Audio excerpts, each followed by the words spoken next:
We've been celebrating women around the world this month with the International Women in Dairy series here on the Uplevel Dairy Podcast. And today I'm joined by a Canadian dairy woman who knows a thing or two about what it takes to win.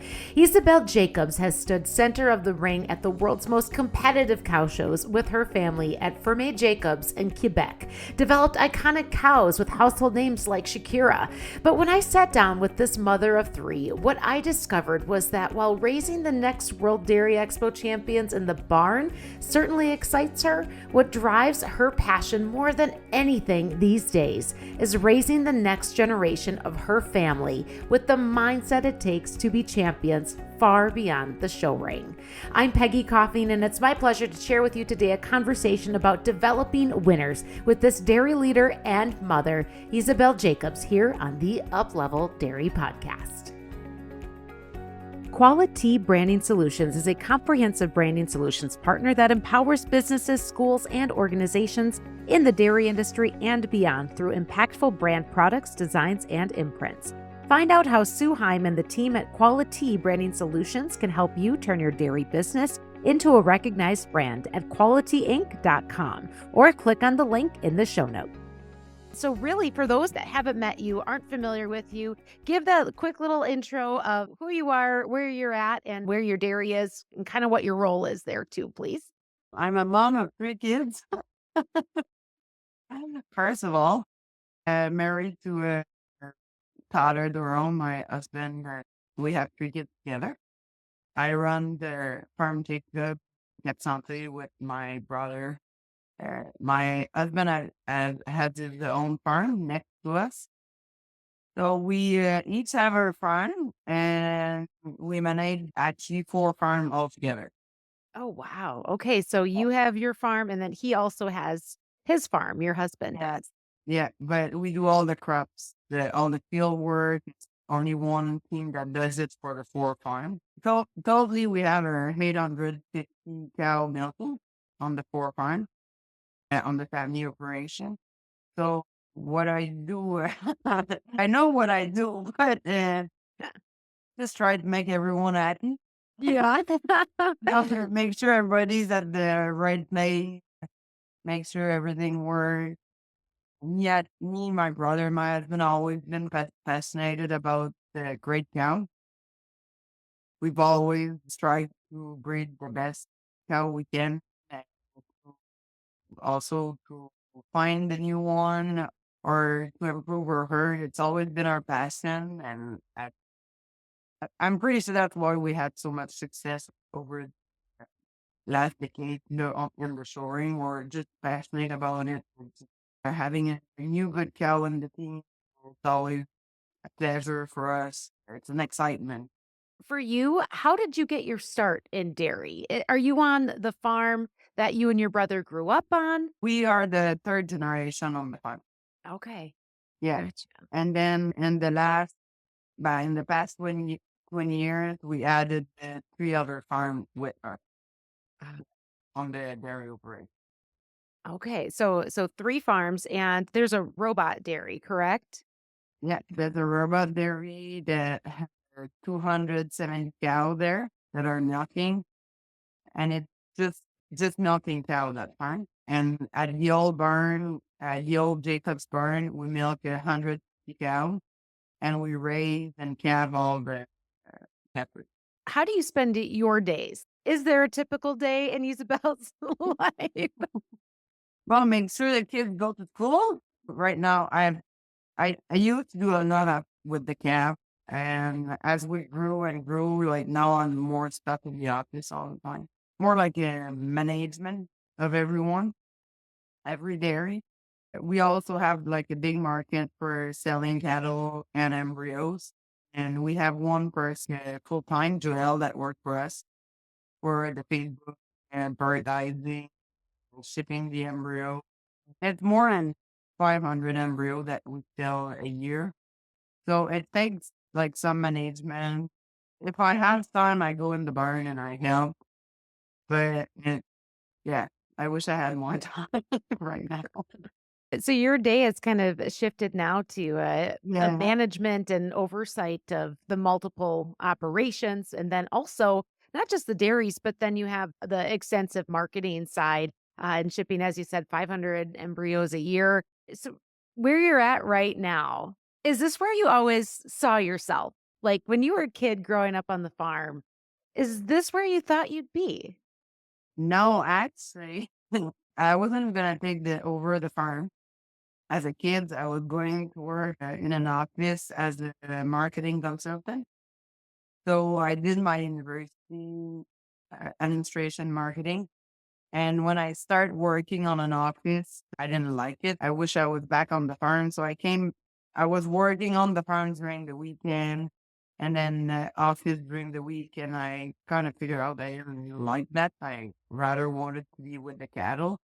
And then there was many at the family farm and I started working full time with my brother.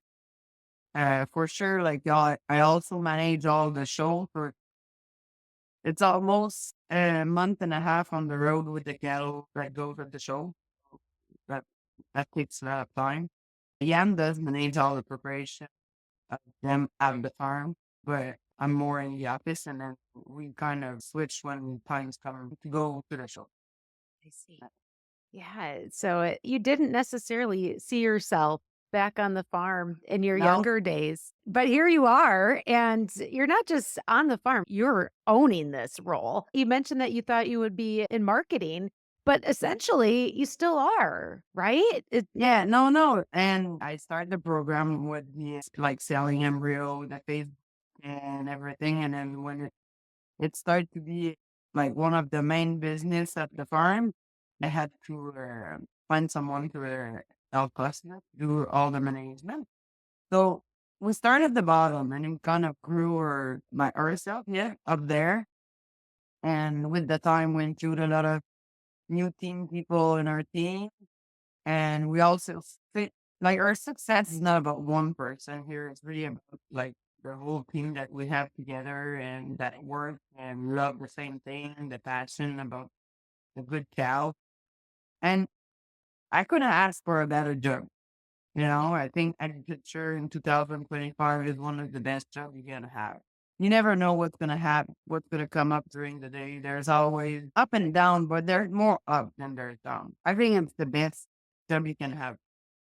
And you've created your own job that fits you, right? Like it's Yeah, the yeah. things you love. And you mentioned that there's ups and there's downs. And so I want to take a minute and explore both of those sides of that comment. But when you talk about like downs, like what comes to mind are the challenges. And so when you look at the past 20 years, which is essentially your professional career with the dairy, Yep. what would you say has been one of the biggest challenges that you've faced, personally and professionally? I think like when we start at the bottom and we start winning like a local, provincial, and then national show, and then more national show. When you're at the level where we are, the pressure, even though like we want to do it for fun, it's not as easy as it sounds. And to stay there at the highest level, it's more hard than to climb that mountain step by step. As you climb the mountain, like you always have a good surprise and then you improve yourself all the time. But when you're at the top, like improving yourself is almost harder going up. Mm. And our kids were born when we start winning. And when I say our kids, my brothers. And so they've been used to win, all the time. And like right now, it's been like at least 4 or 5 years that we kind of let go the show side of the heifer. And we did it for a reason. Like we did it because we want them to learn it, and we don't want them to have that heifer ready by us. And it's sometimes it's hard to step out, but I think like down the road it's gonna be really good for them because you will choose the heifer by themselves. They have choice here. Okay. and they choose it, they look after it. You can see they're interested on winning. They don't win at a high level with the heifer, but I think it's gonna come because they want it, like they want it happen, not Mm. because the parents want it happen. What I'm hearing from you in that is your goal, you and your family, so your family, your brother's family, it has been to really give the opportunity for the next generation, not just to learn how to do well and to compete, but you're wanting them to build the desire. Because those Yeah, are two things. Like you I- can learn a skill, but yeah, the desire, yeah. that desire is a totally different animal, and, when you think about when you were a kid growing up, were you a kid that was always finishing at the on the top at the shows? I want them to know what is it, like how much work you put, like yeah, that's that. And I want them to do it for them and not we do it and they have the prize. And I think for me, for us, it's very important. For sure, we want them to win as much as we can.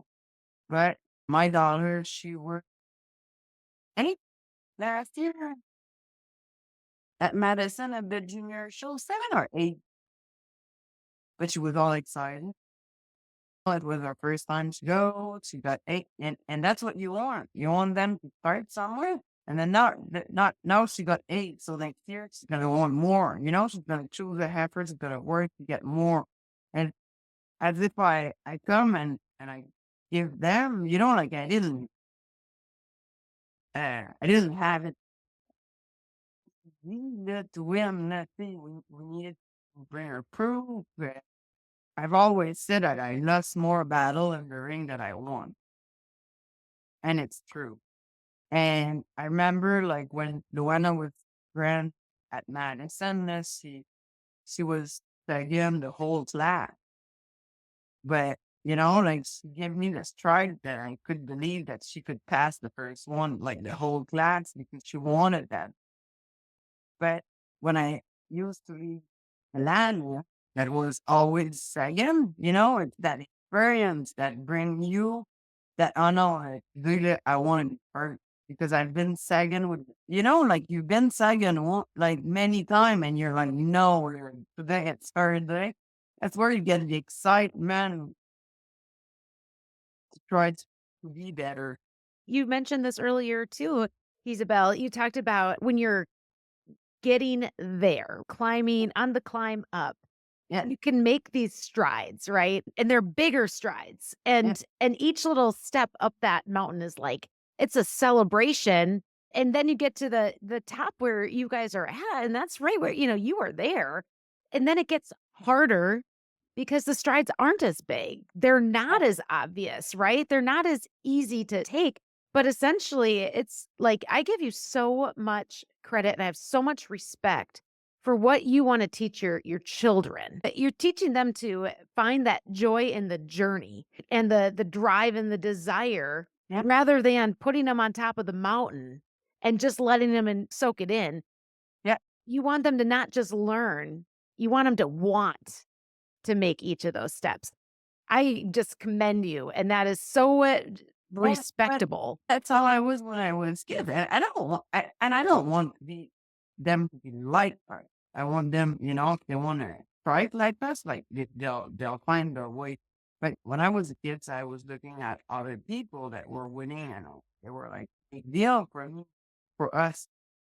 So them, like I think that's by starting, they're not starting at the bottom, yeah, for sure. They're trying, they're trying and they love it. They love it. And they know that, I will always talk about my retirement at the show because I want them to get more involved and they won. But my little son has a really nice jersey with his cousin. And last year they were leading her at one of the local show in Quebec, and we were showing hosting at another show at the same time. And when he called him, he's like, "Oh, mom, when are you coming on show day?" I said, "I'll come around 1 o'clock." said, yeah, but like she's gonna be in the ring at 6 o'clock at night. You need to come before if I need help. And like, hey, well, I don't think you need my help before 1 o'clock. And then he convinced me to be there at 10. So I drove to be there at 10 and support him.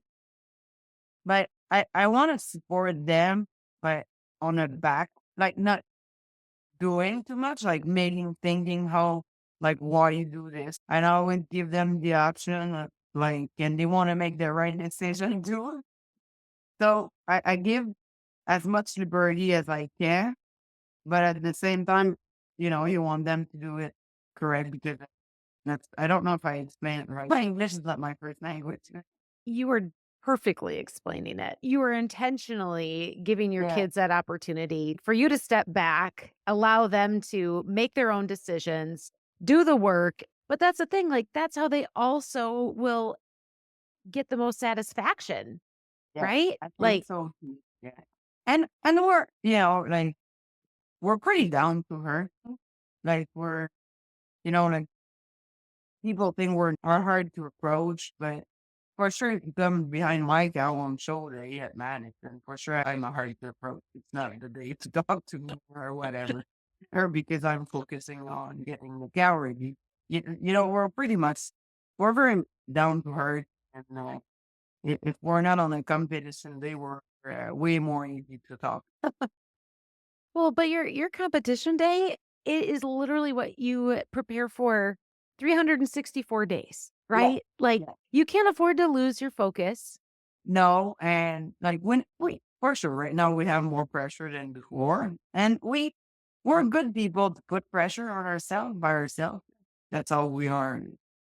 Yeah, well, okay, so within that, when you talk about that pressure and being able to replicate the staying at that top, we talked about the challenges, right? But I wanna also highlight the wins, and some of my listeners are watching the video, right? So they're seeing the purple banners, and if they know your name and the Jacobs prefix, they know that there is a long-standing history of being at the top of the most competitive shows in the dairy cattle industry, World Dairy Expo, the Royal, all of that.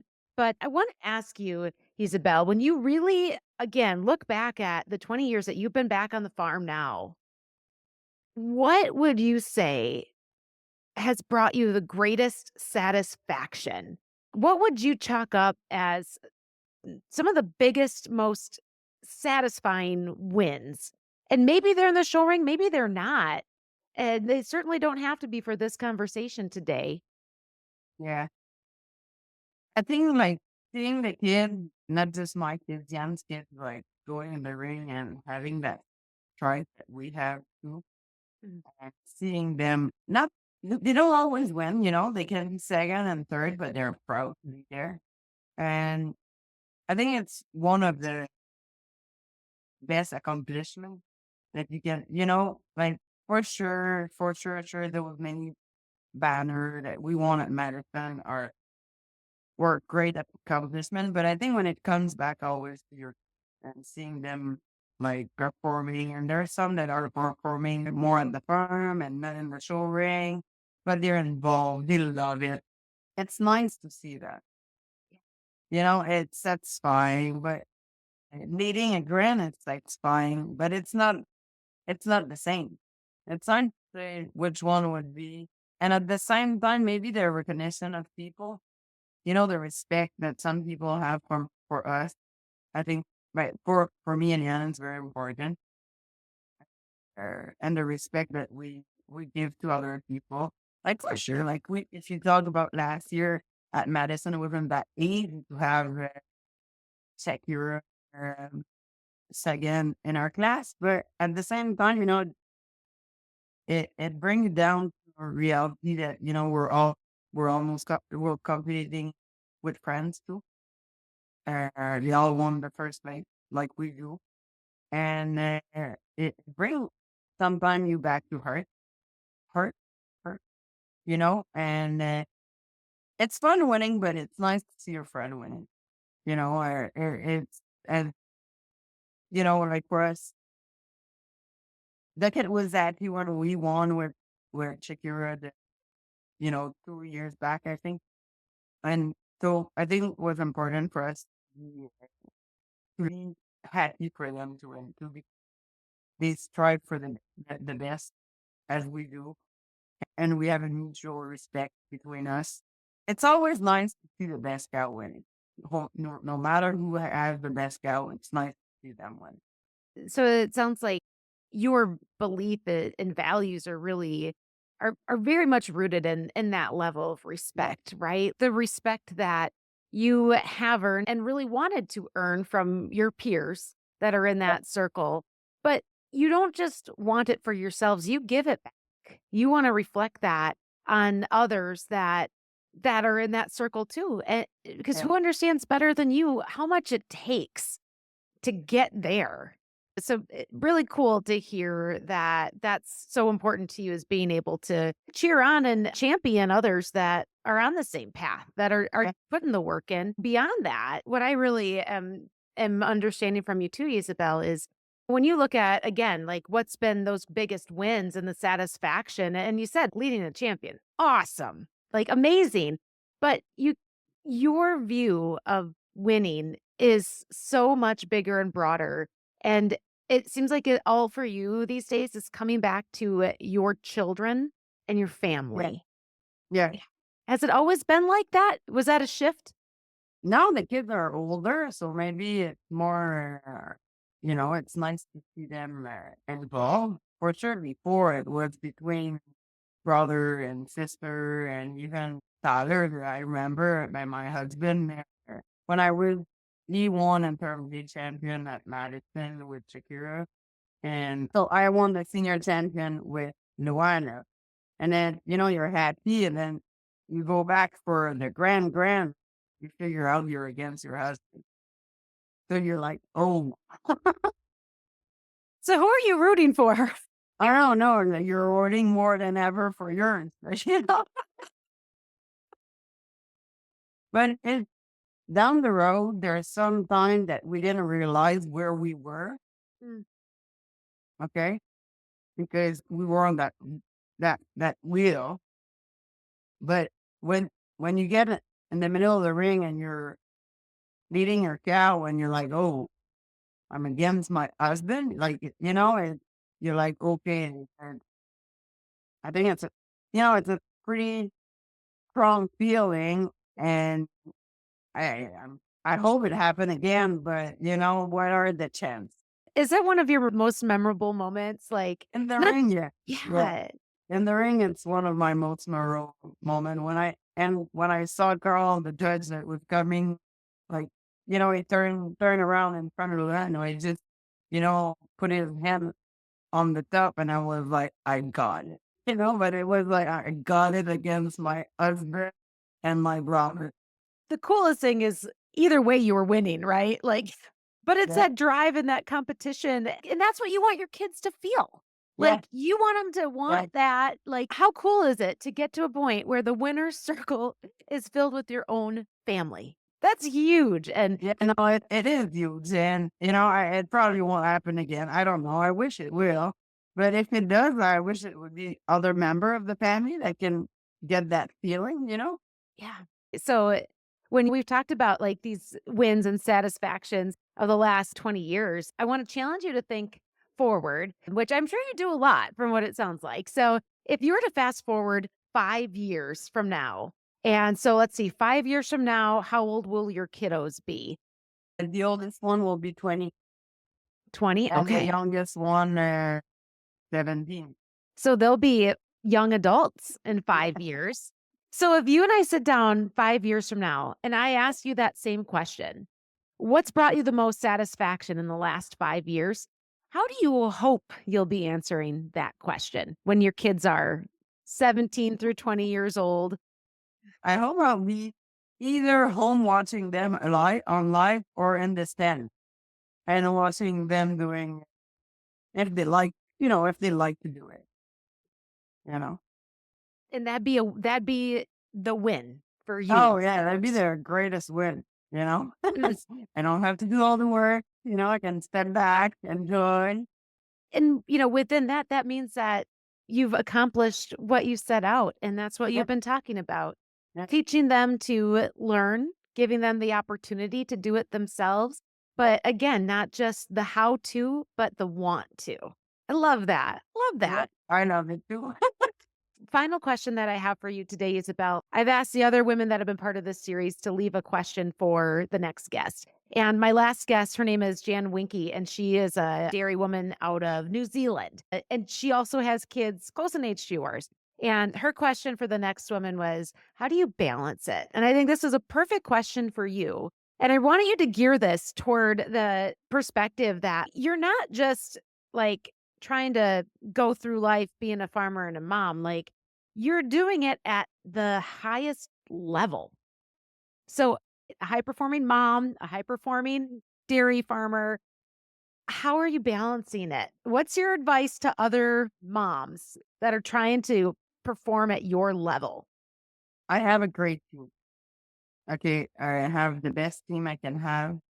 I'm surrounded with great people, and I'm not afraid to ask help if I need help.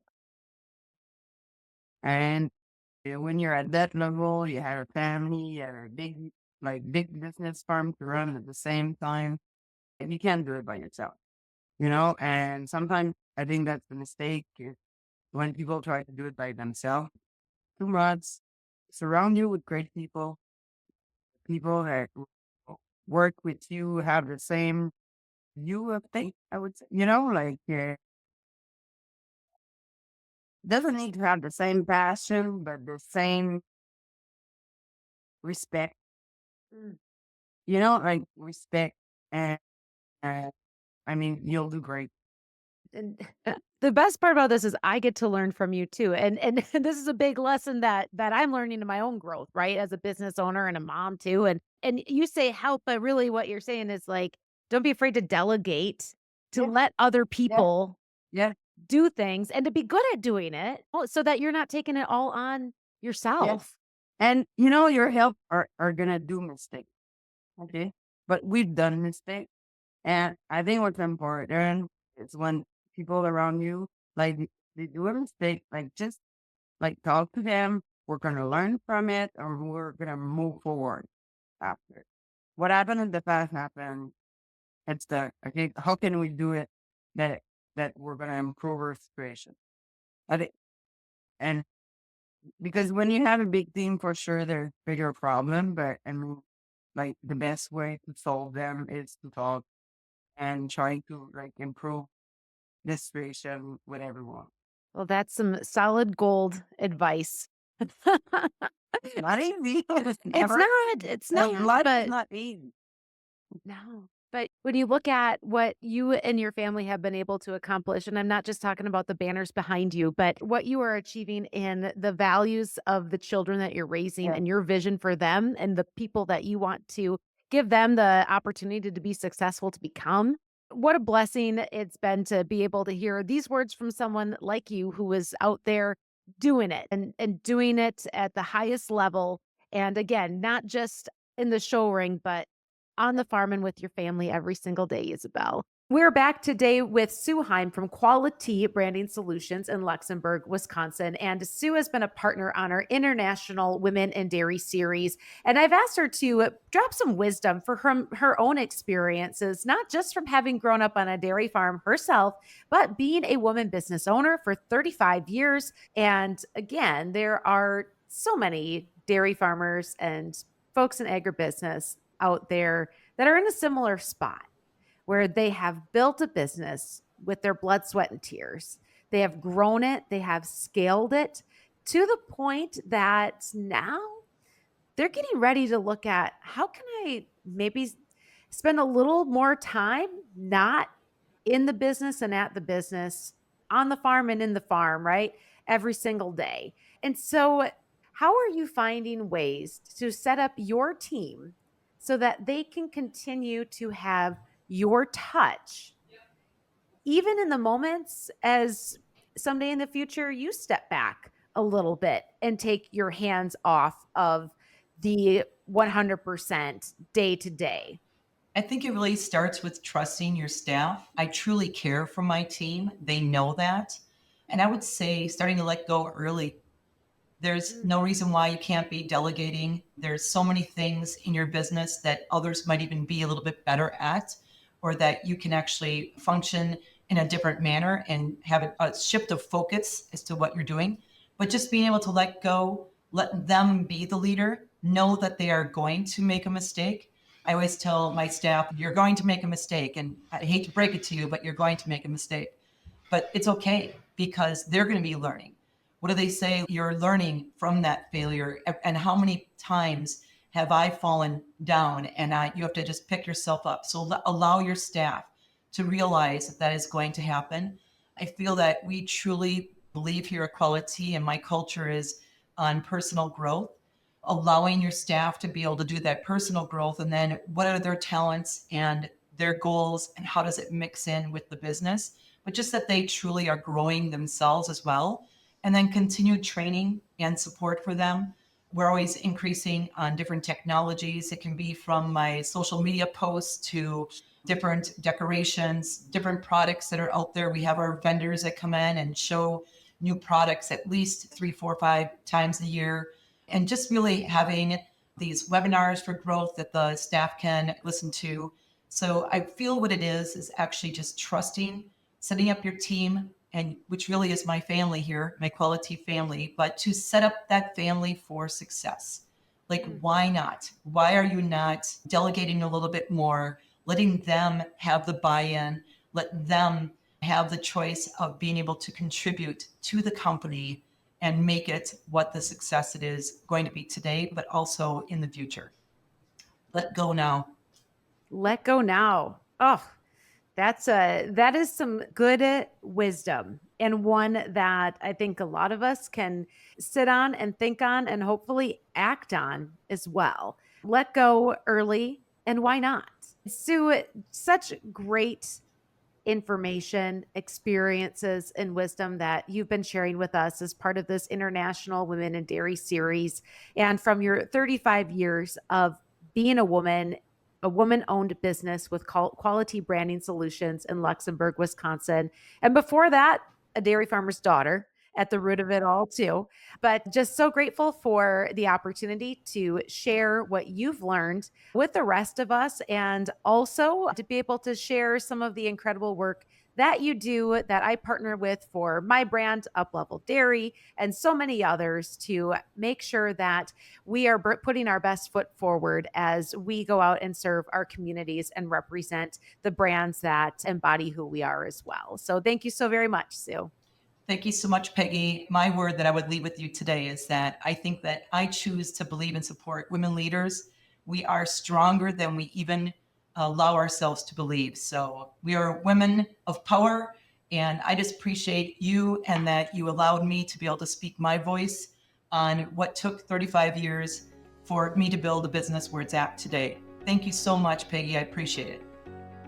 You just heard from Ysabel Jacobs on the Uplevel Dairy Podcast as part of our series of International Women in Dairy. And if you took away some of the key points that I did, it was about raising kids with a mindset of what it takes to earn their own way into that winner's circle, the respect that's built along the way, and the satisfaction of finding the joy in your own journey. What an incredible conversation today with Isabel, and I hope you've been enjoying this series on the Uplevel Dairy Podcast. I'm Peggy Coffeen, and until next time, keep growing, keep learning, and keep up-leveling your dairy. Quality Branding Solutions is a comprehensive branding solutions partner that empowers businesses, schools, and organizations in the dairy industry and beyond through impactful brand products, designs, and imprints. Find out how Sue Heim and the team at Quality Branding Solutions can help you turn your dairy business into a recognized brand at qualityinc.com, or click on the link in the show notes.